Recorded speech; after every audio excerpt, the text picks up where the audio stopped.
రాజకీయం అంటే చిన్న ముచ్చట్న అవసరానికి తగ్గట్టు మాట్లాడాలి, అవసరానికి తగ్గట్టు కొట్లాడాలి, అవసరమైతే పార్టీలు మారాలి, అవసరం లేకపోతే పక్క పార్టీలను తిట్టాలి. ఏం చేసినా ఎప్పుడు పబ్లిక్లోనే ఉండాలి. అట్లనే నిన్న మొన్నటి దాకా తెలంగాణలో చక్రం తిప్పుతా అని మాట్లాడిన షర్మిలకి ఇప్పుడు కొత్త ప్రయాణం షురూ చేసింది. రాజన్న రాజ్యం తీసుకొస్తా అని పార్టీ పెట్టిన షర్మిలక్క ఆఖరికి ఆ పార్టీని తీసుకుపోయి రాజన్న పార్టీలనే కలిపింది.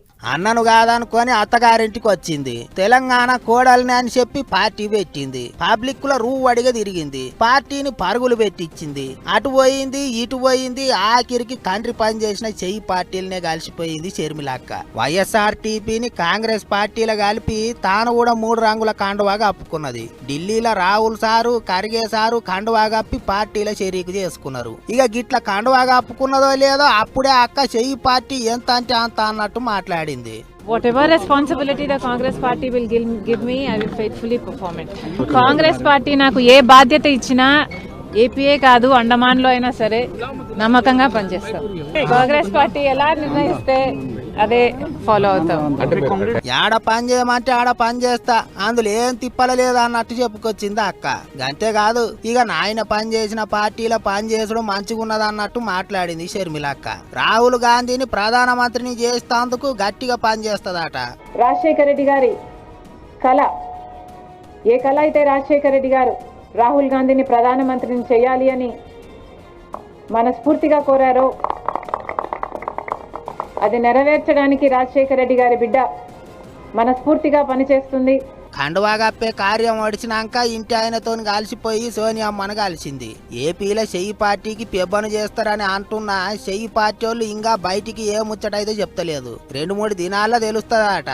ఇంకో దిక్కు షర్మిలక్క చెయ్యి పార్టీల షరీకయ్యటాలకు ఏపీలో ఫ్యాన్ పార్టీ వాళ్ళు అంతా లేచి కూకున్నారు. సీఎం సారుకు చెల్లెలైనా చెయ్యి పార్టీల షరీకైనా మాకేం పోయేది లేదా అంటున్నారు. ఇప్పుడు ఎన్టీ రామారావు కూతురు పురంధరేశ్వరి గారు బీజేపీ పార్టీకి జాతీయ అధ్యక్షురాలుగా ఉంది. 170 సీట్లు పోటీ చేస్తే తెలుగుదేశానికి లాభం అంటారు, నష్టం అంటారు, ఎంత మార్కు డ్యామేజ్ అవుతుంది. అలాగే ఇప్పుడు ఎన్టీ రామారావు కూతురు జాతీయ పార్టీ బీజేపీలో ఉంటే అక్కడ ప్రభావం చూపించినప్పుడు ఇక్కడ మాత్రం ఏం ప్రభావం చూస్తుంది? దానివల్ల ఎంత డ్యామేజ్ తెలుగుదేశానికి ఉంటుందో ఈ పార్టీ వలన, ఈ అధ్యక్షురాలు వలన మా పార్టీకి అంతే డ్యామేజ్ ఉంటుంది. తత్తిమ లీడర్లు కూడా గిట్లనే మాట్లాడిర్రు. ఎవళ్ళు వచ్చినా ఏపీలో ఫ్యాన్ పార్టీ వాళ్ళకు నష్టం లేదన్నట్టు చెప్తున్నారు. మరి ఇక ఏమవుతుందో చూడాలి. కేసీఆర్ సార్కు పానం బాగలేదంటే లీడర్లు, పెద్ద మనుషులు, సినిమా హీరోలు అందరు చూసిపోయిర్రు. దవాఖానలో ఉన్నప్పుడైతే ఒకళ్ళెనక ఒకళ్ళు లైన్లు కట్టిర్రు. ఆఖరికి పేషెంట్లకు పరిశాన్ అవుతున్నదని సారే ఎవ్వళ్ళు రావద్దని దండం పెట్టి అడిగిండు. ఇంటికి వచ్చినాక కూడా లోపట్నే మీటింగ్లు పెడుతున్నాడు కానీ ఎవరితోని మాట ముచ్చట చేస్తలేడు. ఇక ఇన్నొద్దులకు ఏపీ సీఎం జగనాల్ సారు తీరుబడి వేసుకొని కలవనికే పోయిండు కాబట్టి సార్ ఎట్లున్నాడో పబ్లిక్ కు తెలిసింది. అయితే తాడేపల్లి ఆఫీసుల మీటింగులు లేకపోతే పబ్లిక్ ల మీటింగులు ఎప్పుడు రికామ్ లేకుండా ఉంటాడు సీఎం జగనాల్ సారు. ఎంత తిరిగినా ఏపీల తిరుగుడు తప్పితే ఎప్పుడో గాని బయటి రాష్ట్రాలకు పోడు. అయితే అట్లిట్ల ఇన్నొద్దులకు హైదరాబాద్కు వచ్చిండు సారు. వస్తనే తుంటి బొక్కకు ఆపరేషన్ చేయించుకొని ఆరాం చేస్తున్న మాజీ సీఎం కేసీఆర్ సార్ దగ్గరికే పోయిండు. పక్క రాష్ట్రం సీఎం వస్తున్నాడని కార్ పార్టీ ఎమ్మెల్యేలు పూల చెండ్లు పట్టుకొని విమానం కాడికి పోయిర్రు. ఇంటికాడ మాజీ మంత్రి కేటీఆర్ సారు స్వాగతం పలికి ఇంట్లోకి దోల్కపోయిండు. అగా చూడర్రే, కేసీఆర్ సారు ఇంకా మంచం మీదనే వండుకొని ఉన్నాడు. డాక్టర్లు 8 వారాల దాకా రెస్ట్ తీసుకోవాలని చెప్పిర్రు కాబట్టి సార్ ఇంకా గట్టిగా లేచి తిరుగుతలేడు కావచ్చు. ఇక కేసీఆర్ సార్ పక్క పోయింటే కుర్చీ వేసుకొని కూకొని ముచ్చట్లు చెప్పిండు జగనాల్ సారు. అట్లనే ఇక ఇంటికి వచ్చిన అతిథిని కాలి కడుపుతోని పంపరు కదా, అందుకే అంతా కలిసి కూకొని తిన్నారట. బాగానే గంట సేపు మాట ముచ్చట చేసుకున్నారట. మరి ఇక షర్మిలక్క చెయ్యి పార్టీల చేరుడు, ఏపీల ఇన్ఛార్జులను మార్చుడు, రాబోయే ఎలక్షన్ల ముచ్చట్లు అన్ని మాట్లాడుకున్నారు కావచ్చు అనుకుంటారు చాలా మంది. కేసీఆర్ సారును కలిసినాక జగనాల్ సారు షానొద్దుల తర్వాత లోటస్ పాండ్ ఇంటికి పోయిండు. తల్లి విజయమ్మను కలిసిండాట. బుధవారం నాడు షర్మిలక్క పెళ్లి పత్రికీయనికే తాడేపల్లికి పోతే విజయమ్మ ఎంబడి పోలేదు. అందుకే కావచ్చు సారే పట్నం వచ్చి తల్లిని పలకరించిండు అనుకుంటారు. సరే కాదు అట్లుంటే మరిగా కేసీఆర్ సారును కలిసిండంటే ఎలక్షన్ల ముంగట ఏమన్నా సలహాలు గిట అడిగిండో ఏమో అనుకుంటారట చాలా మంది. 5వ తారీఖు సంది బస్సులు బంద్ అన్నారు. ఏమవుతుందో ఏమో, అక్కశన్లకు తిప్పలవుతుందో ఎట్లనో అని అనుకుర్రు చాలా మంది. అసలే సంక్రాంతి పండుగ వస్తున్నది, ఊర్లకు పోవాలంటే మళ్ళీ పైసలు ఖర్చు పెట్టుకొని తిరగాల ఎట్లా అని పరిశాన్ అయ్యారు ఇంతమంది. కానీ అసొంటి రందేం అవసరం లేదు. పండుగకు కూడా మా అక్కశన్లు హాయిగా ఫ్రీ బస్సులు ఎక్కి ఊరికి పోవచ్చు. బస్సులు కూడా అందరికీ సరిపోని నడిపిస్తారట. ఇంకా ముచ్చట ఒకసారి అరుచుకుని వద్దాం. బస్సులు బంధు అని ఆగమాగం కాకురి అక్క చెల్లెళ్ళు బంధు లేదట. మన హై లెవెల్ కమిటీని ఏర్పాటు చేసి పరిష్కారం చేయడానికి వాళ్ళతోనే ఒక ఒప్పందం కుదిరింది. ఒక 1 వీక్ టైం కూడా మనం తీసుకోవడం జరిగింది. సో వాళ్ళు యథాస్థితి రేపటి నుంచి కూడా వాళ్ళు బస్సు నడుపుతాను అని చెప్పి వాళ్ళు హామీ ఇవ్వడం జరిగింది కదా అన్నట్టు. ఆర్టీసీల కిరాయి బస్సులు నడిపించే ఓనర్లను పిలిపించి మాట ముచ్చట చేసిరాట ఆఫీసర్లు. సమస్యలు ఏంటి అయ్యా అని అడిగితే మహాలక్ష్మి పథకం చేయబట్టి బస్సులకు గిరాకీ పెరిగింది, సాందు లేకుండా ఎక్కి తిరుగుతున్నారు, బస్సుల టైర్లు జల్దీగా అరిగిపోతున్నాయి, డీజిల్ వాడకం ఎక్కువ అయింది, మోతాదుకు మించి ఎక్కి తిరిగితే బస్సులు ఆగం కావా, మరిగా మాకేం దారి అని అడిగినరాట. వచ్చే పైసలు రిపేర్లకే పోతాయి అన్నట్టు మాట్లాడిరాట. ఇక కిరాయి బస్సులే కాకుండా సర్కారు వాళ్ళ సొంత బస్సులు కూడా ఉన్నాయి, వాటికి కూడా గివే సమస్యలు వస్తాయి కదా. అసోంటప్పుడు అందరం కలిసి ఆలోచనలు చేద్దాం, సమస్యలను సామరస్యం మీద పరిష్కారం చేసుకుందాం అన్నట్టు మాట్లాడిరట ఆఫీసర్లు. వారం దినాలలో ఏదో ఒకటి చేద్దాం అన్నట్టు చెప్పిర్రట. అందుకే శుక్రవారం శాంతి బస్సులు బంద్ ఏం పెట్టాము, ఇప్పటిదాకా ఎట్లా నడుస్తాయో అట్టనే నడుపుతాం అని చెప్పిర్రట. తప్పకుండా 10వ తారీఖు లోపు మీ సమస్యలన్నీ క్లియర్ చేస్తామని చెప్పిండ్రు. కాబట్టి మేము సార్ వాళ్ళు చెప్పిన విషయాలకు మేము అన్నిటికీ ఒప్పుకొని మేము రేపు నిర్వహించబట్టిన బంద్ను అంటే బస్సులో ఆపరేషన్ చేయము అని చెప్పినాము. మొత్తానికి బస్సుల బంద్ అయితే తప్పింది. ఇక పండుగ పూటల్లో పిరి బస్సు పథకం పని చేయదు, పైసలు తీసుకుంటారని కొంతమంది పుకార్లు పుట్టించారు కదా. అసోంటి ఏముండవాట. పండుగలు పబ్బాలప్పుడు కూడా ఆడోళ్ళు ఎక్కడికి కావాలంటే అక్కడికి పిరిగానే తిరగొచ్చాట. సంక్రాంతికి ఊర్లకు పోయే ఆడోళ్ళు రంది లేకుండా తిరగొచ్చా అన్నట్టు చెప్పుకొచ్చిర్రు ఆఫీసర్లు. అంతేకాదు సంక్రాంతికి స్పెషల్ బస్సులు కూడా నడిపిస్తారట. మొత్తానికి అందరికి మంచి ముచ్చటని చెప్పిర్రు ఆర్టీసీ వాళ్ళు.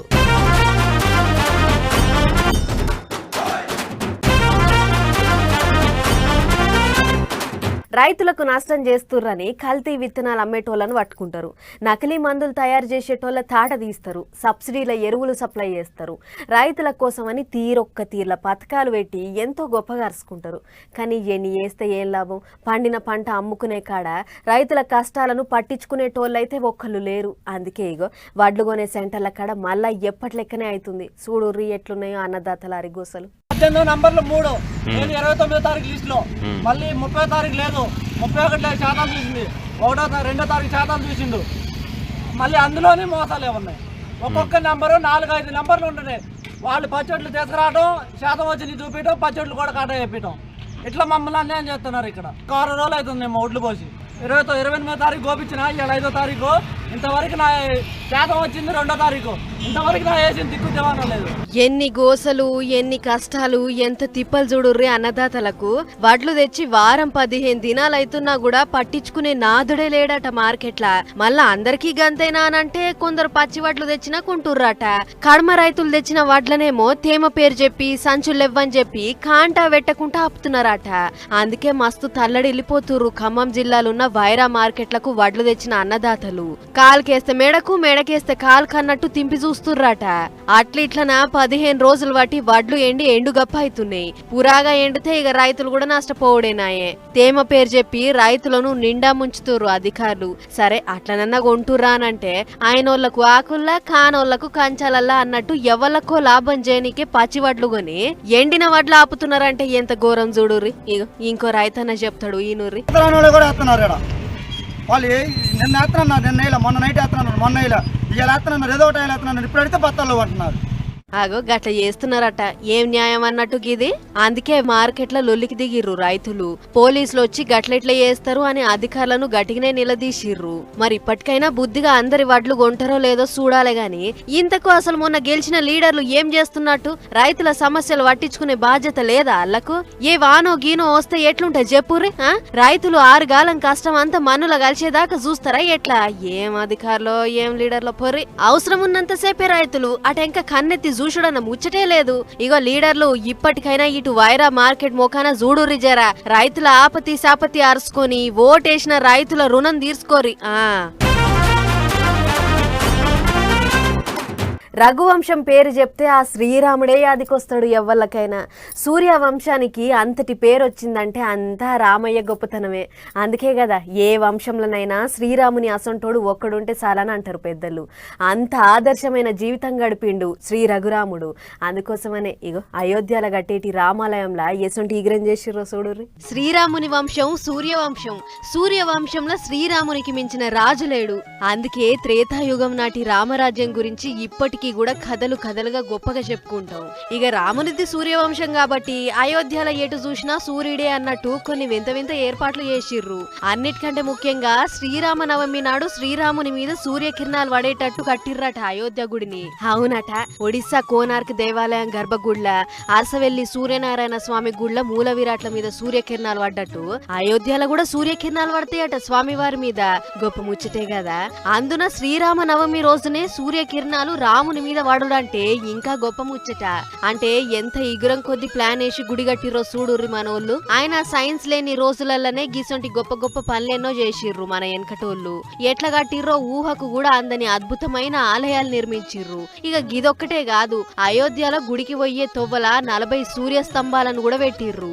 రాత్రిపూట గివి సూర్యుని లెక్కనే ఎలుగుతాయట. మొత్తానికి సూర్యవంశం అనే పేరుకు తగ్గట్టు అయోధ్య రామాలయాన్ని కట్టిర్రన్నట్టు. చూడాలే ఇక ఈ ఇచ్చంత్రాలన్నిటితోటి ఆ అయోధ్య రాముని గుడి ఇంకెంత కలకలలాడుతుందనేటిదిగా. పెద్దల మాట సద్దన్న మూట అన్నారు వెనకటోళ్ళు. కానీ ఈ కాలం పొల్లగాళ్లకు గీ ముచ్చట చెప్తే నవ్వుతారు కావచ్చు. పెద్దల మాటను ఏ బొక్క కూరతోటో లేకుంటే బిర్యానీ కూడుతోనో పోలవాలి కానీ షీప్గా సద్దన్నంతో పోల్చడేంది అని అంటారు కావచ్చు. కానీ ఎన్ని తీర్ల తిండి ఉట్టుకొచ్చినా సద్దన్నం విలువ సద్దన్నానిదే. అమెరికాలో కూడా మన సద్దన్నానికి చాలా డిమాండ్ ఉన్నది, నమ్ముతలేరా? అయితే ఇదో చూడరు. ఈ కాలపోళ్ళంతా తెల్లారులేస్తే రాత్రి మిగిలిన అన్నాన్నంతా చెత్త కుప్ప పాలు చేస్తుంటారు. కానీ అదే అన్నంలో నా సామిరంగా ఆ సద్దన్న ముంగట పంచభక్ష పరమాన్నాలు కూడా సాటి రానే రావు. రుచికి రుచి, ఆరోగ్యానికి ఆరోగ్యం అంత గొప్పగా ఉంటది. పేరుకు సద్దన్నమే గాని అది పెయికి ఎంత మంచిదో చెప్పతరమే కాదు. అందుకే ఎన్ని తీర్ల తిండి వంటలు ఉట్టుకొచ్చినా ఇప్పటికీ కూడా సద్దన్నం విలువనైతే తగ్గలేదు. పెద్ద పెద్ద హోటళ్లు, రెస్టారెంట్లల్లా సద్దన్నాన్ని 500 రూపాయలకు అమ్ముతుర్రు మన కాడ. ఒక మన కాడ అనే కాదు, అగ్రరాజ్యం అమెరికాలో కూడా సద్దన్నం హవా నడుస్తుంది. అగో చూడుర్రి, అమెరికాలో తిండి పొట్లాలు అమ్మేటి దుకాణంలా సద్దన్నానికి ఎంత రేటు పెట్టిర్రో. ఫస్ట్ టైం చూస్తున్నా నేనైతే. సద్దన్నం అంట, పర్మెంటెడ్ రైస్ అంట. రేట్ చూడండి, $13. అంటే మన రూపీస్ లో 1000 రూపీస్ కంటే ఎక్కువ అనమాట. అబ్బర బిడ్డ, చూస్తున్నారులా ఒక్క సద్దన్నం కుండకు ఏం తక్కువ $13. అంటే మన పైసలల్లా 1000 రూపాయలకు మీదనే అన్నట్టు. మరి ఏందనుకుర్రు, సద్దన్నమా మజాక? మనమంతా ఎగవడి తినేటి బిర్యానీకి కూడా అమెరికాలో గింత రేట్ లేదు. గంత రేటు పెట్టి అమ్ముతుర్రు సద్దన్నం. అమెరికాలో ఉండేటి ఒక తెలుగు ఆమె వీడియో తీసిట్లా ఇప్పుడు గీ ముచ్చట ఒకటే తిరుగుతుంది సోషల్ మీడియాలో. మరి సద్దన్నం అంటే మామూలు ముచ్చట్నా? ఎంత గొప్ప తిండి కాకపోతే, ఎంత డిమాండ్ ఉండకపోతే అమెరికాలో గింత రేటుకి అమ్ముతారు చెప్పుర్రి. మళ్ళా షారెడ్ అన్నం కూడా కాదు, దోషెడుకు ఎక్కువ లేనట్టున్నది. అందుకే శివాంట చూసింది కావచ్చు అక్క, గింత రేట్ ఏంద్రా నాయన అన్నట్టే నోరు తెరిచి బీరిపోయింది. ఏమైనా మన సద్దన్నం అమెరికాలో కూడా అమ్ముతున్నారంటే గొప్ప ముచ్చటే కదా. ఇగో పబ్లిక్ చూస్తున్నారా, నూనెల గోలిచ్చిన టిఫిన్లు తిని అడ్డమైన రోగాలు తెచ్చుకోకుర్రి. అమెరికా వాళ్ళని చూసైనా సద్దన్నం తినుడు అలవాటు చేసుకోర్రి. ఇంటున్నారా? పెళ్లి ఫంక్షన్ అంటే ఎవ్వరైనా గొప్పగా కనబడాలి అని అనుకుంటారు. నెరి పిల్లగాడైతే కళ్ళు చెదిరేటట్టు ముస్తాబైతారు. పిరంకల బట్టలు తొడుగుతారు, దగదగలాడేటి నగలేసుకుంటారు, మేకప్లు గీకప్పులు. అబ్బో చిన్నగుండది ముచ్చట. ఇక తాళి కట్టే టైంలో ఏ గుర్రం మీదనో కార్ మీదనో ఊరెక్కుంటే రాజకుమారుడు వచ్చినట్టే వస్తాడు పెళ్లి కొడుకు. కానీ ఇగో ఒక పెద్ద హీరో బిడ్డ లగ్గం ఎట్లయిందో చూడుర్రు మీరే. ఎందులో ఏమో పెళ్ళన్నారు, ముస్తాబ్ అన్నారు, ఈడనేమో లాగు బనీను వేసుకొని ఉరుకుతున్న ఎవరో చూయిస్తున్నారు అని అనుకుంటున్నారే. అయ్యో గిమ్మోతేవరైనా పెళ్లి కొడుకు లాగు బనీను దొడుక్కొని జాగింగ్ చేసుకుంటూనే పోయిండు పెళ్లి చేసుకునే తందుకు. హావ్ నిజం అంటే అమీర్ ఖాన్ అల్లుడు గీన బేస్తారము సార్ బిడ్డ ఐరా ఖాన్ కు ఆమె లవర్ నూపూర్ శిఖర్ అనేటి గీ అన్నకు లగ్గమైంది బొంబాయిలా. ఇక పెద్ద హీరో బిడ్డ లగ్గం అంటే ఎట్లుండాలే? పిరంగల బట్టలు వేసుకొని రాజా తీరంగానే రెడీ అయి రావాలా లేదా? కానీ ఇగో గివ్వే బట్టలల్లా దోస్తులందరితోటి జాగింగ్ చేసుకుంటే పెళ్లి జరిగే హోటల్ కు పోయిండు. గిట్ల 8 కిలోమీటర్ల దూరం జాగింగ్ చేసిండట. అటెంక గివ్వే సగం సగం బట్టలనే లగ్గం కూడా చేసుకున్నాడు.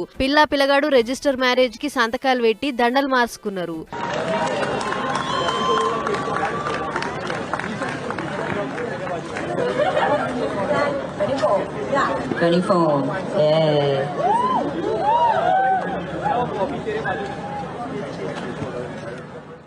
చూస్తున్నారా ఎంత చిత్రంగా ఉన్నదో లగ్గం. ఎంత ఫిట్నెస్ ట్రైనర్ అయితే మరి గింత చిత్రంగా జిమ్ డ్రెస్ లోనే చేసుకోవాలా పెళ్లి. భలే గమ్మత్తే ఉన్నది పోర్రి. అందుకే ఇప్పుడు దేశం అంతా ఈ పెళ్లి ముచ్చట మీదనే మాట్లాడుకుంటుర్రు. అమీర్ ఖాన్ కు భలే ఇచ్చంత్రాల అల్లుడు దొరికిండు అని తీరు కామెంట్లు రాస్తుర్రు. లాగు బనీన్ మీద పెళ్లేంద్రా బాబు, పెళ్ళంటే అంత విలువ లేకుండా చేస్తావా అని మస్తు ట్రోల్ చేస్తుర్రు. ఇక అటెంక మార్వెల్లి కూడా గిదే హోటల్లో జరిగింది. అయినా గాని పిల్లగాడు చాలా సింపుల్ గానే రెడీ అయ్యిర్రు. అగో అమీర్ సార్ బిడ్డ ఐరాన్ చూడుర్రి, కోట్ల ఆస్తున్న కోలాపూర్ చెప్పులే తొడిగింది. ఇంకా 2 మాటలు ఉన్నదట పెళ్లి తంతు. 8వ తారీఖు మళ్ళా లగ్గం చేసుకుంటారట. అటెంక 13వ తారీఖు నాడు మళ్ళోసారి మార్వెల్లి చేస్తారట. అంటే గదే రిసెప్షన్ అన్నట్టు. ఇక బేస్తరం జరిగిన పెళ్లి ఫంక్షన్ కు పెద్దోళ్ళంతా తరలొచ్చిర్రు. అమీర్ సార్ మాజీ భార్యలు రీనా దత్త, కిరణ్ రావు మేడాలు కూడా ఇద్దరు వచ్చిర్రు పెళ్లికి. కిరణ్ రావు మేడంను పాయరం కొద్ది దగ్గరికి తీసి ముద్దు చేసిండు అమీర్ సారు. విడాకులు తీసుకున్న మేడం మీద ప్రేమ గింత కూడా తగ్గనట్టున్నది సార్కు. మొత్తానికి అల్లుడు చేసిన ఇచ్చంత్రం ఒకటి పక్కకు పెడితే మా సంబరంగానే జరిగింది అమీర్ సార్ బిడ్డ పెళ్లి.